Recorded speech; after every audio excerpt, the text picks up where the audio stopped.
Hey pups, RB here. Today, we'll be talking about forced LGBT+ characters. If you're very sensitive to this topic, all I can say is you've been warned. Now then, if you've been living under a rock for the past couple years or so, LGBT+ is a community of people who are gay, bisexual, lesbian, transgender or transsexual, pansexual, asexual, etc. Over the years, writers and artists have been showing their support for the community, be it Pride Month, or just regular old Thursday in November, with their artwork and their stories. Original work or fan-related content or otherwise. The support they show for the community is wonderful and amazing in of its own self, in their own way to show that they're for anyone who's LGBT+ all the way. But then you have the artists and writers who force LGBT characters in their stories and drawings. Artists who draw characters being stereotypes of anyone who's either gay or trans. Writers who make characters heavily coded as gay or trans. And none of this is good. Like, at all. I get that they're trying to show support, but it's all the wrong way possible. We love what y'all are doing, or in this case, trying to do, but it's not helping in the slightest. Remember the video I made on the Tumblr SJW art style? Well, I'll have it linked in the description in case you want to check it out, where I hopefully explain it better. Don't worry, I'll still be here when you get back. Back on topic. I want to touch the subject of the artwork first. Drawing artwork of LGBT characters, whether they be from another franchise or an original OC, is all well and good, but then you have the artwork that's forced. Like, heavily forced. And not in a good way. Such as someone drawing a character who's a trans man wearing a dress. Yeah, you can see how that's a bad thing, right? It's like saying your cat is trans species and calling it a dog. Did I really just use that as an example? And what about forcing characters to be gay? In the worst way possible. Well, some shows don't really explain a character's sexuality, like how My Little Pony fans support either Flutterdash or Pinkie Shy, as the character Fluttershy being shipped with either Rainbow Dash or Pinkie Pie. Me personally, I'm a Fluttercord fangirl, but I think the ships are adorable. Sonic fans even ship Sonic with Shadow the Hedgehog, aka Sonato, instead of the usual Sonamy or Shadoosh pairings. As a semi-Sonic fangirl, I find nearly all these ships between Sonic characters adorable and sweet. I'm not really picky, though I like one ship more so than the other, but I'm getting off topic. While I did find some good examples here, it's time to compare them with the bad examples. A good bad example, hey, I made an oxymoron! Are the ships in the Dragon Ball fandom. Most of the artwork and ships are between Goku and Vegeta. Even though Vegeta is pretty much straight and loves Bulma more than anything in the world, even though he hates to admit it, he can still ship him with Goku, and there's no law that tells you otherwise. But that is an example I have, so I just wasted y'all's time. Now, what if I told you there was one gay ship between two characters that will make you question your sanity and that will make you have many regrets for the rest of your natural born life?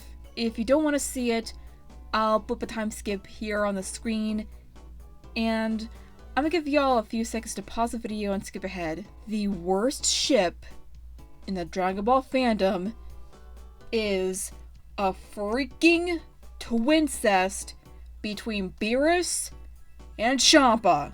Dear Arceus. Why was this a freaking thing?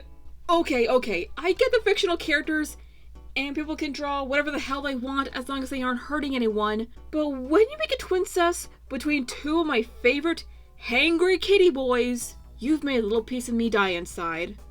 Congratulations, you 6 sons of bitches. Ain't nobody touching my boys. You done messed up my boys. That's my boys. My boys are here. I try to ignore it as much as I can, but when I see it, I'm getting a ticket to ride the Nope train all the way to freaking Nopeville, thank you very much.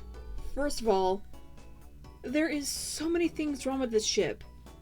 Pointing out the painfully obvious here, it's an incest between, I don't know, twin brothers? Beerus and Champa have a huge sibling rivalry, sure, but they're still family. And honestly, I don't think they do something like this. I'm gonna need a mega dose of Dr. Pepper with a side of Ben & Jerry's just to numb the pain and to make me forget about this horror before me. And not even the My Little Pony fandom is safe from this. It's not the fetishes or anything like that, oh no. Not only is there incest, but there's also freaking nasty pedophilia! How is there pedophilia, you ask? How about shit between Rainbow Dash and Scootaloo? Yeah, it's disgusting. Also, newsflash, you stupid! Pedosexuality is an excuse for pedophiles to get away with anything and everything involving the sexualization of children. Again, I get that these are fictional characters, but this is messed up AF, dude.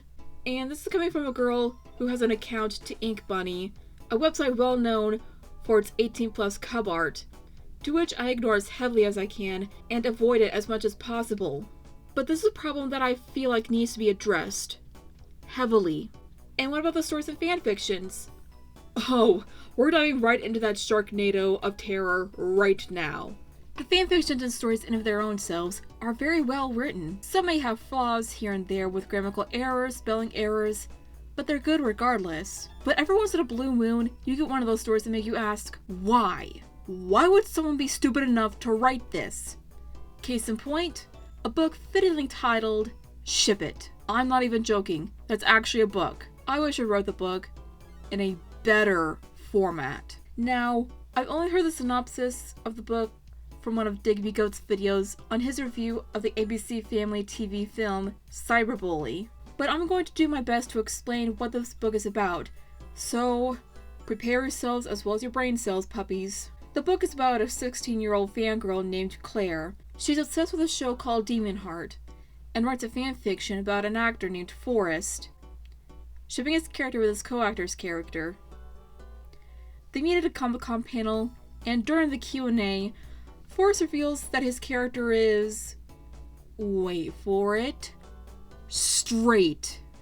Dun dun dun! Oh no! The horror! His character's straight! And being straight is a sin for all ship characters in gay relationships. Said no one ever. Unless they're dumber than a brain-dead rock. Rocks have more common sense than that. And that is how ashamed I am at humanity. The video of that Q&A went viral. The producers hired Claire to make her dream of fan shippings come true, and to please her little fantasies of Forrest's character being gay, like she always wanted. Because we all know entitled SW pieces of crap always get what they want. She had a love interest in a fan artist named Tess, and the book is completely pointless. I wish I was the one who wrote this book, so I can make it 100 times better. Now, Ship It is not the best description of LGBT+ books. In fact, it's more forced than a Jehovah Ho forcing their religious agenda down a 5-year-old's throat, to the point where CPS is called on them. I love LGBT+ literature as much as the next girl, but this is just rage and vomit inducing. It pisses me off so much that instead of to the point of getting rid of my fake constipation, I am wanting to vomit all over the place. That's how mad I am at this book. And what's worse, even fanfictions involve incest and pedophilia at the new levels of nasty, disgusting, and all forms of grossness, such as Lily Pete's old clobfig of either Rainbow Dash or Fluttershy having a nasty pedophilic lust for Scootaloo. I don't know, nor do I care if it was Rainbow Dash or Fluttershy, it's still disgusting. Another horrible one is a DBS fanfiction. Please, for the love of God and all those holy, stay away from DBS, you sick, twisted pervs. Okay, I'm gonna continue, hopefully. I hope and pray to God that I won't lose my sanity. Another horrible one is a DBS fanfiction, where Chaba's love interest is with Beerus' son. His own effing nephew! Pedocest much? If you don't know the word pedocest, it's a combo of pedophilia and incest. Like, what the hell? Why would someone make that? That is just against all laws of society and nature. It's a violation of children and the LGBT community as a whole. All of these horrible tropes are found in artwork, literature, and so much more in the media. And these SJW pieces of crap that support pedophiles, incest, people faking their gender dysphoria, and the like, think it's justified and okay saying that all LGBT plus people are like that. Guess what? It's not. It's not helping the community. If anything, it's hurting it. It'll only force people to make it illegal with no chance or sign of re-legalizing gay rights and gay marriage, and for people with gender dysphoria to transition from one gender to the other. People who are LGBT+ do not support pedophiles in their community, nor do they support the idea of incest. They especially hate being labeled as a stereotype of a beefy woman. If they are, no judgment. Or as a very feminine guy. Which again, if they are, no judgment.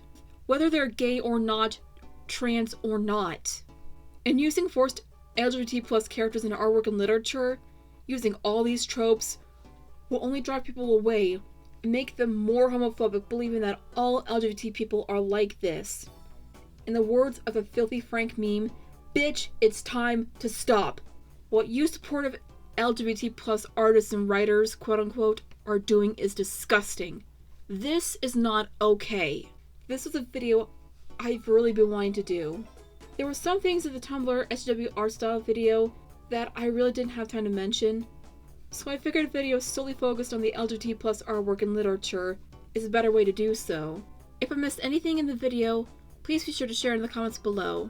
If you have any critiques on how I can hopefully maybe improve this video in the future so I can remake it, again, leave all thoughts or critiques in the comments below. If you like this video, be sure to make it punch that like button. If you're new here and want to see more videos like this, please subscribe and ring the bell to join the Pupper Pack today.